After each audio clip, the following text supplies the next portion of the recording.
Hello, I'm Dr. Carolyn Clark, and this is a video I'm creating for the Dance Faculty Hiring Committee at the University of Georgia. Today is March 6th, 2025. I'm creating this video in lieu of a teaching video simply because at this time, the universities where I would normally request a guest teach in order to create such a video are either on spring break or participating in the American College Dance Association festivals. Therefore, I've created this alternative video in hopes that it might be helpful moving forward in the process. I will be deconstructing my lessons and how I would go about creating lesson plans for dance students at colleges and universities.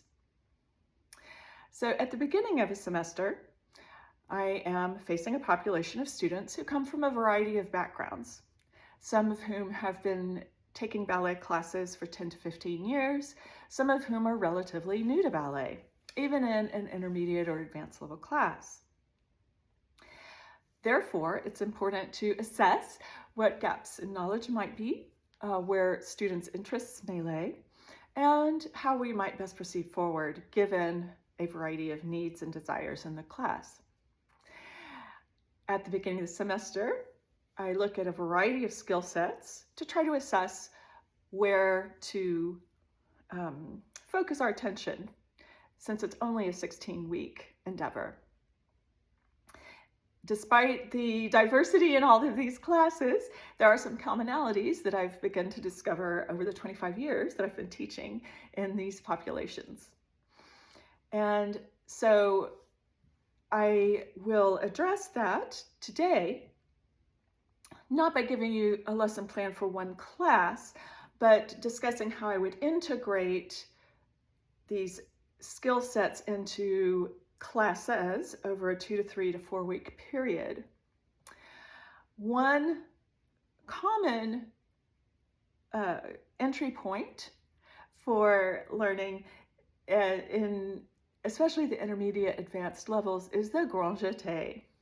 So in my discussion today, I'll be talking about how the different kinds of things we would do in class would support the learning of doing a great grand jeté.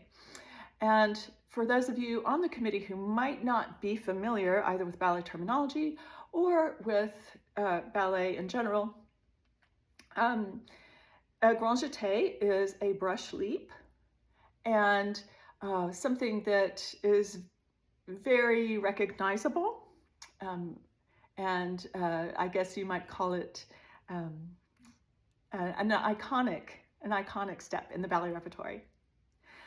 All right, given that, let's begin. So I have found that one great thing about the grand jeté is that most students have done it by the time they get to intermediate advanced levels. Some students will be very familiar with being asked to do grand jeté, whereas others have just learned it, or maybe still be in the process of learning it.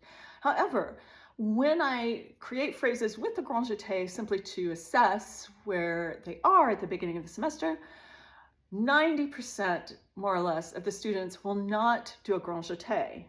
They instead will do a different step called a saut de chat. And I find this fascinating. But rather than digress here into reasons why I think this might be happening more and more, let's talk about how to do a grand jeté. So, pardon me, I have our allergens here, spring in Georgia, right? So a grand jeté is a brush leap where I'm going to, pardon me, I'm going to brush my foot along the floor, and that provides the impetus to leap into the air. I'll open my arms so you can see a little better.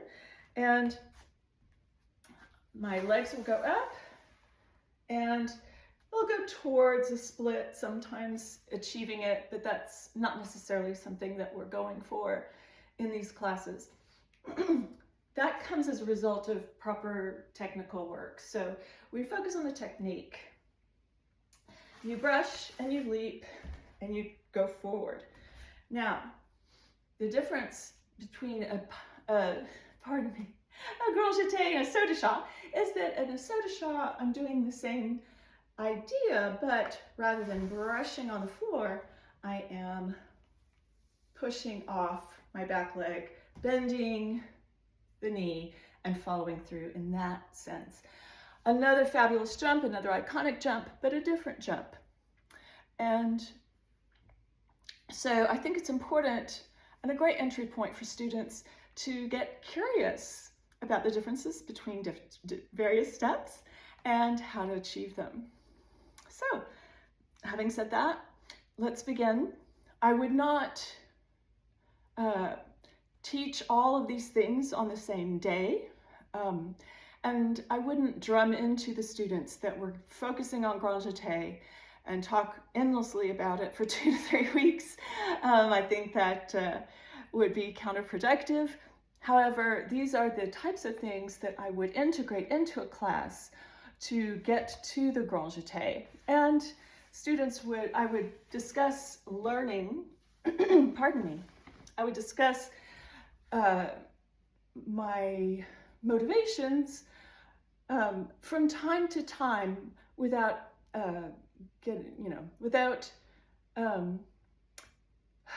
making it seem like that's all we are focused on. So I think one of my skill sets as a teacher is I'm really good at breaking down complex movements into the component parts. And I try to be very transparent as I do it. I think that it's very helpful not only to master the step, but for students who are teaching to learn how to teach. And there are always some students in these classes who are already teaching dance. So it's a wonderful opportunity to create dialogue with students in how they're already teaching some of these skills. And introduces a higher order of learning processes in that sense of teaching the skill sets as the students teach their peers and me about how they go about doing these things, but also synthesizing learning. All right, pardon me. So let's begin.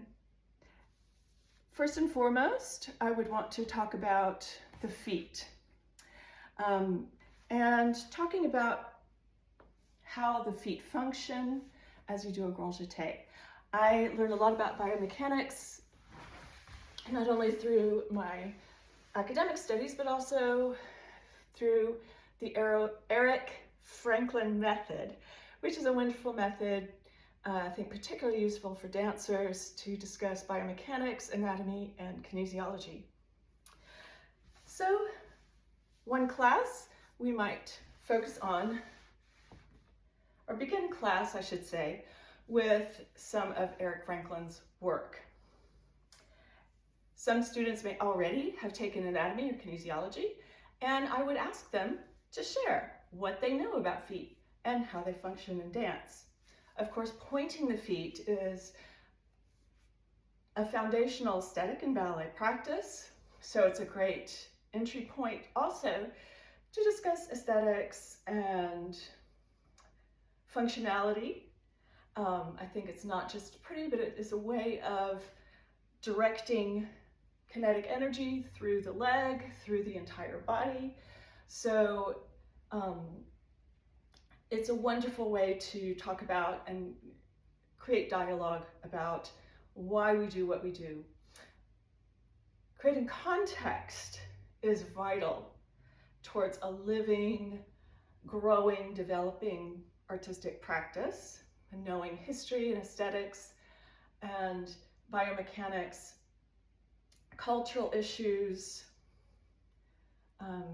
We never have enough time in class to talk about it all, and in a technique class I want to focus on technique and technical movement, but that relevance is what really makes it come alive and engage students. Anyway, it's amazing how many students have not had the time or the space to discuss how the feet work. And that we can discuss that pointing the foot really comes from the ankle joint. Now it continues, but how does the ankle work? It's not that there's this sort of wheel at the calcaneus, the ankle bone, but that it happens within the ankle joint. And there's this marvelous curved sliding that happens within that joint. And wonderful videos now available for homework to illustrate that. And that, well, to keep this a little bit simple, something I've found helpful is discussing the talus bone, something that Eric Franklin discusses, and that the talus bone, it's basically on, you can think of it as being on top, but that it goes a little bit up and forward, a little bit down and in as you move the ankle, plantar flexion and dorsiflexion. And that an image I like to use is that the talus bone comes out and says hello, and then it, like a turtle head, slides back and down as you point your foot. Another thing to talk about, of course, is the toes, the use of the tarsals and metatarsals. Pardon me. And many teachers discuss that you don't curl the toes under, but that you extend them. And that also is the flow of energy we're talking about. However, what I find to be fascinating is a discussion of the underside of the foot. Get back into the frame a little bit more. The underside of the foot is something that doesn't come up a lot. However, it's very helpful, and it's new information about something that many dancers have already done thousands of times, which is point their foot in a ballet class. And using that recursive, reflective spiraling of learning can really open new ways of knowing about their dance practice. So talking about the underside of the foot and how that can operate, and support the 3 arches of the foot, the transverse and the 2 longitudinal arches of the foot. So I also like a very gentle and slight counter rotation to discuss the spiraling of the foot.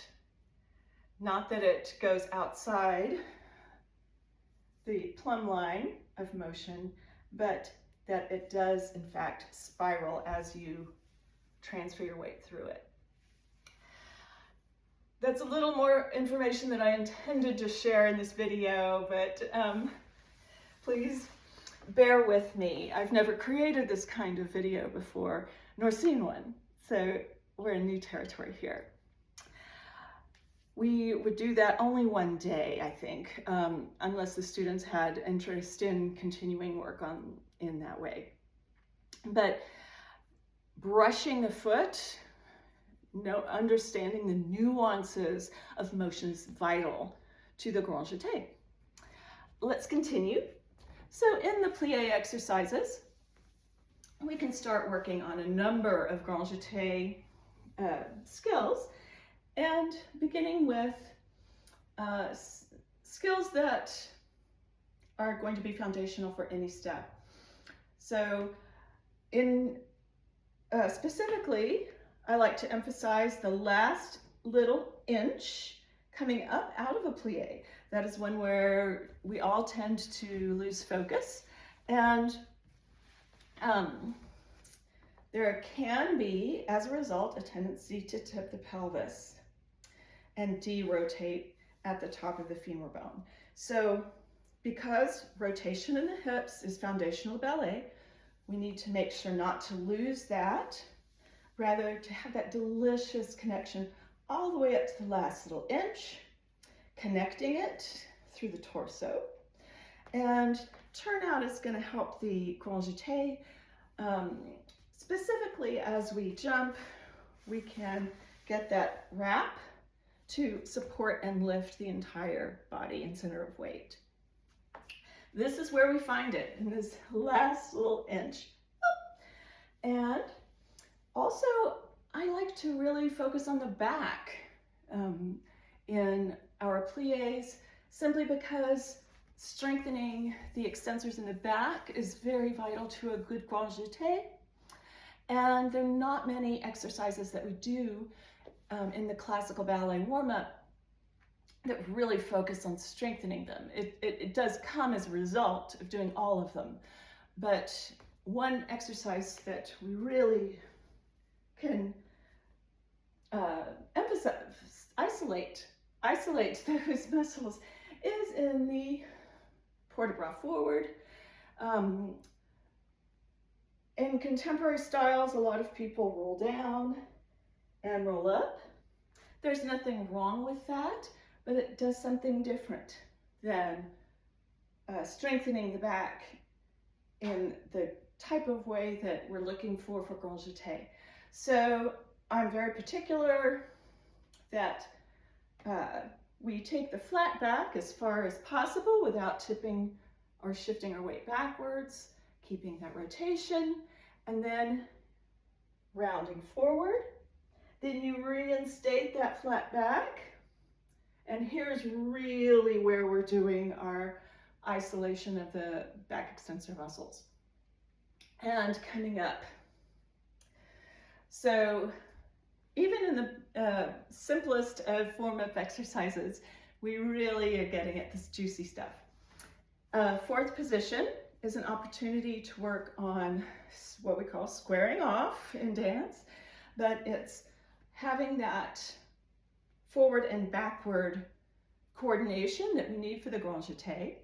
So making sure that the weight is in the middle, that we have a sense of the back leg, which will be very important coming up.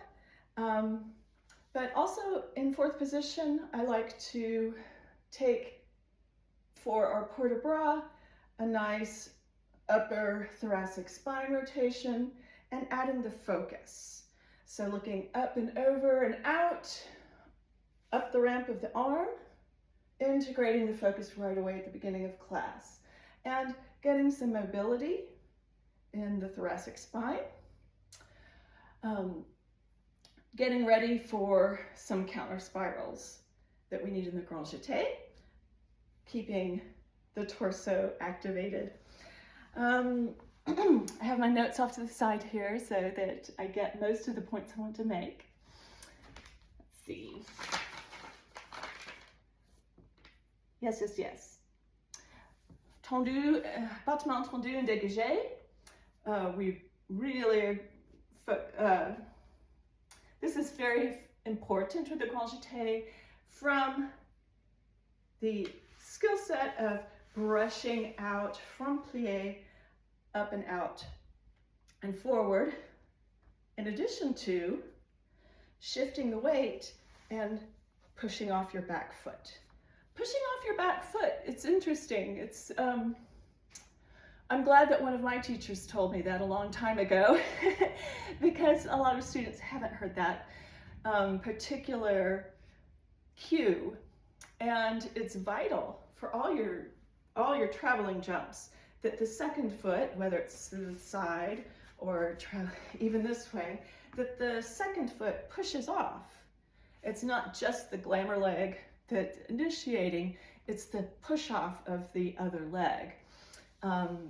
And very few students have ever said that they have heard that before, but that it really is very helpful. So there's several things to work on in tendus.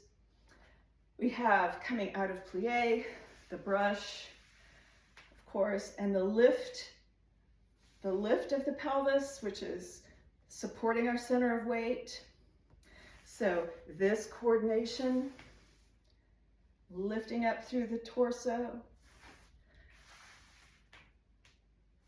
Then we have the transference of weight. So I think I would design tendus and dégagés with a posé. In this posé, we would work on landing through the receiving foot and pushing off the back foot. We could do different speeds. So first slow and luscious to activate all those pieces of the foot. We could also add in a landing en fondu. And of course you could do that traveling as well. So we have en avant, en arrière, à la seconde, and return. So all of that transfer of weight, keeping this engaged is vital. But I wouldn't really necessarily beat it to death talking about how it's our grand jeté, because that will eventually bore even the most curious of students. But it's something that would come in eventually. We would continue to do these exercises over the course of 2 to 3 weeks to 4 weeks, and just rotating in and out, some variations of them to keep it engaging and interesting, but also to have some repetition for a sense of mastery, so that in addition to memorizing the sequences, students are able to apply their learning because they already know the sequence. All right, moving onward.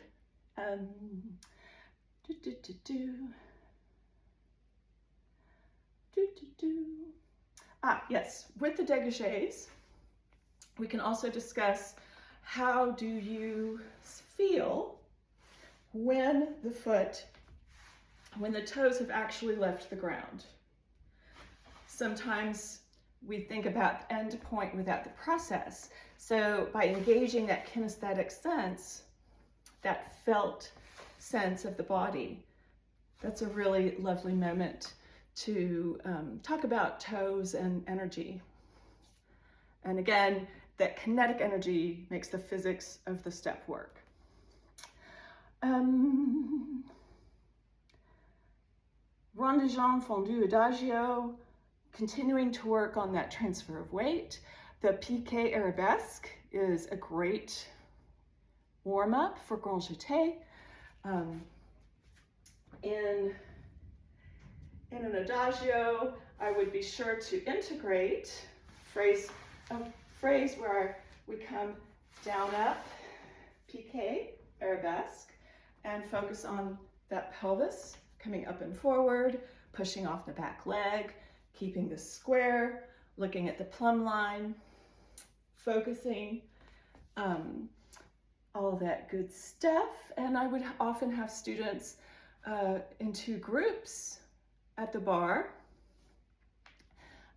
just to check on the back leg, making sure that almost everyone has no problem with the front leg on the plumb line, but almost everyone also needs a reminder when the back leg is starting to bow out off the plumb line, and focusing on that rotating thigh as a counterbalance to that. Usually if the leg is bowing out a bit, the thigh is also turning in. Let's see. Forgive me. In adagio, we would want to take that farther by adding piqué arabesque and then fondu relevé, and hold and fondu relevé, and that's a back strengthener. If that leg is up behind me, it's hard to get a good angle for you to see here, but if that leg is behind me and I do fondu arabesque, the leg is up in the air, then that's strengthening my back. Then I would probably do a counter move in the same adagio. If I've been working on strengthening the back, I would definitely want to have a moment of releasing that.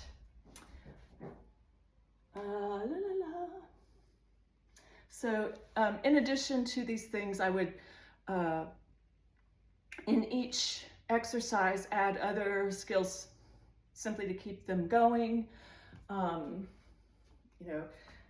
Adagio, we'd have a développé à la seconde. We'd probably throw in some turning skills as well. Not necessarily turning at the bar, but preparing the balances that are necessary, talking about lifting to the end of the balance. This is also a great place to discuss landing. Because of the slower tempo, you can focus on a sense of lifting up through the torso as you reach back and lower the center of weight. So there's that equal and opposite lovely moment. All right.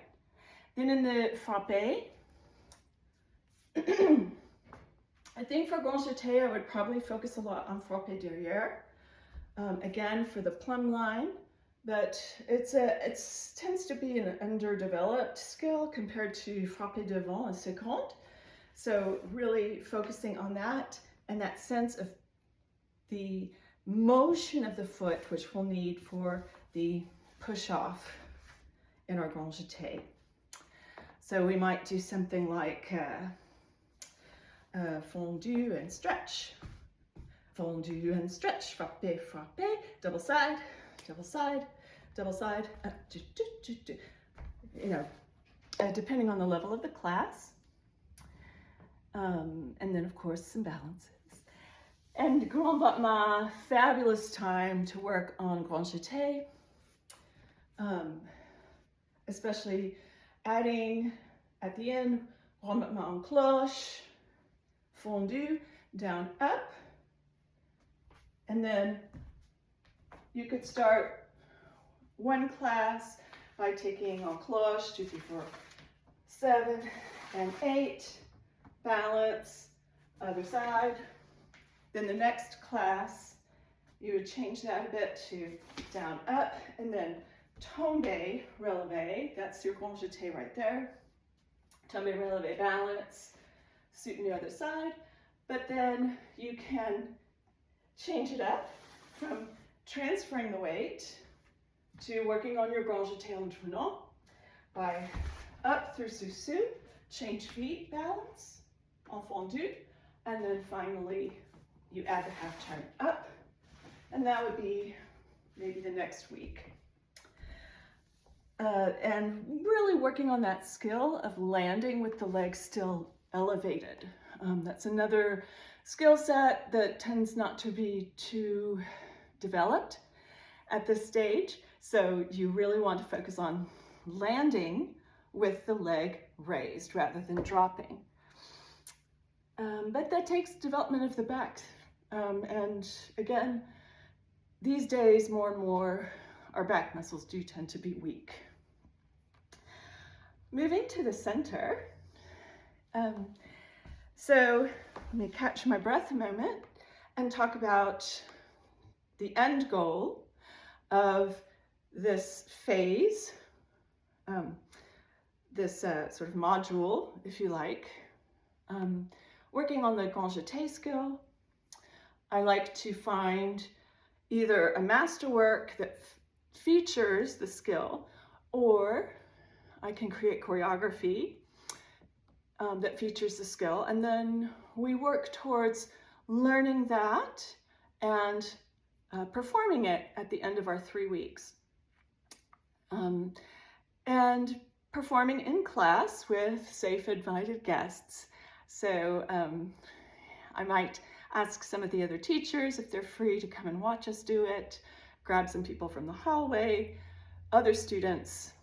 I can ask students to invite, but it's very, very informal. It's just a showing. And the purpose behind that is that it's not just a celebration of the skill, but when students perform, they add that extra bit of focus into their studies, and it really does elevate the mastery, and it makes very evident the relevance of the work that they've been doing. So I find it important to integrate safe performing opportunities rather frequently. And I wrote an academic paper about this, so I just wanted to throw that in there. But it's very much important to my philosophy of teaching. For Grand Jeté, and the purposes of this video, I chose a masterwork of choreography to work towards. And we might not even discuss that that was what was happening overtly, but eventually I would make it transparent. The work is the female variation number 1, the waltz from Les Sylphides, choreography after Michel Fokine, and music by Chopin. Now, there are several different versions available of how to do this, and again, I find this to be a wonderful learning opportunity to discuss the different variations of it, the variations of the variation and how those happen. But there's one in particular that I think would work really well. It's an older style of the variation, which is very simple and repetitive. And so in that variation, the students would have a very clear example of the choreography and how Grand Jeté fits into it. So knowing that we were headed towards this choreography, I would start to introduce pieces of it throughout the bar and center work. We begin center with our center bar, and this is where I would introduce the arms for this variation. For a lower level class, I might simply do the arms first for the first class that we introduce it. So it'd be plie and then arabesque line with my upstage arm forward. That has several different names and different techniques. Again, a wonderful point of discussion. Asking the students what they call it and why it might have different names, and that these names are all correct. It's a question of being versatile as a dancer to be able to pick up these cues, and how to accept that there are different terms for the same kind of idea. Plie and arabesque, third and fourth.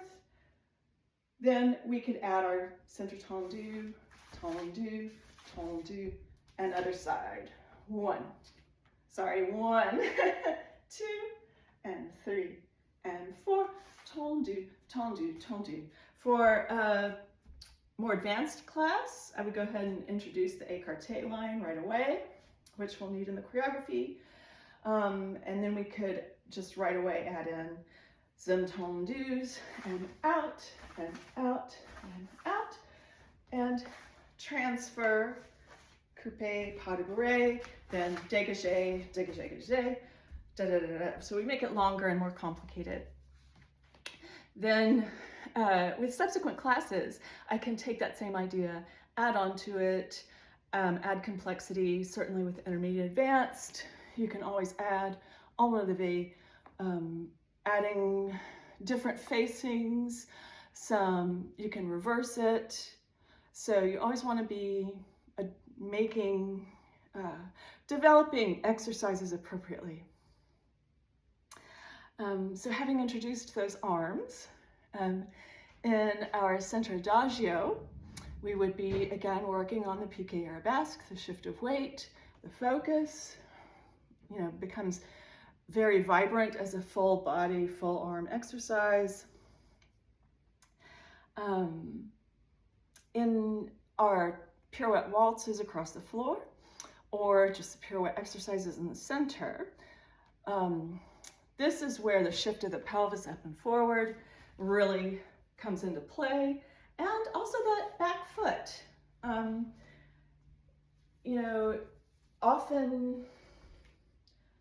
Often that isn't talked about first, so it's an opportunity to remind students that you're, 1, shifting up and forward, And two, that whether you are trained in an allongé fourth, or you're doing your en tournant, your pirouette en dedans, that push off of the back foot is a lot of power. So you don't need to dislocate the upper body to get a lot of power. Where is it coming from? It's coming from the connection through the core, the back foot, the shift of the pelvis. Whether it's en dehors, en dedans, or the men's turns in à la seconde, or traditionally the men's turns in à la seconde. How can that back foot help you? Now, continuing onward, we have our jumps, our petit allegro. That's where we can really talk about the initiating leg and the second leg. Again, whether it's glissade, side to side, or en avant, en arrière, that you have a brush and a lift, an arc, a landing, a push off, and a closing.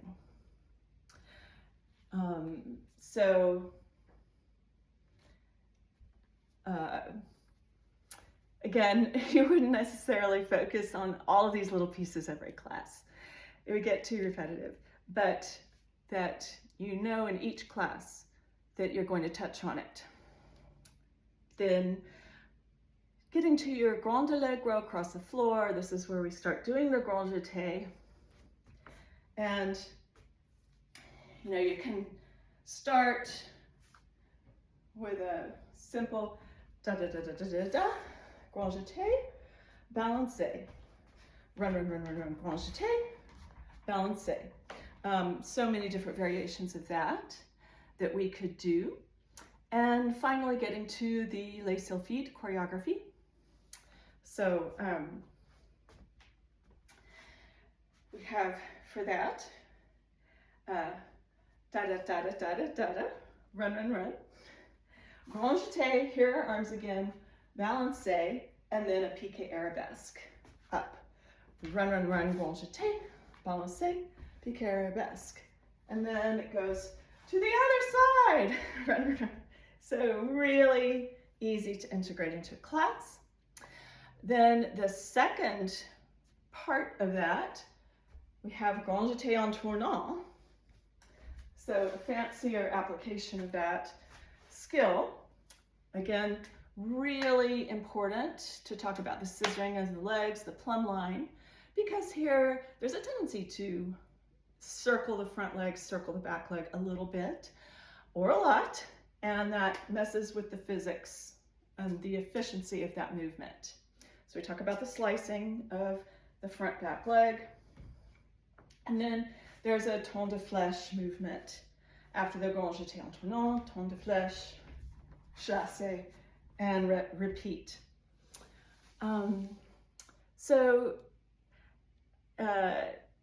It's a fun application of bringing all these skills together. Again, let me make sure I have my laundry list here.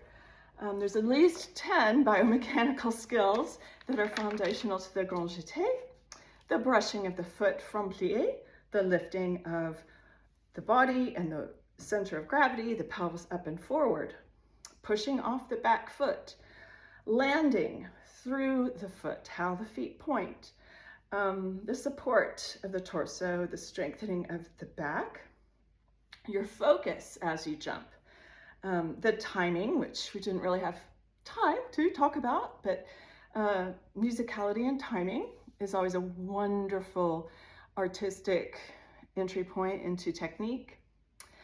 Landing, turnout, and the front back plumb line. Other skills, transferable skills, affective skills that are also part of this lesson plan include movement analysis, breaking complex movements and coordinations into smaller pieces, how to teach it, Versatility. That's, I think, the second most desired professional skill required of dancers today is versatility in style. And development of curiosity about movement, where it comes from, and developing individual relationships with movement.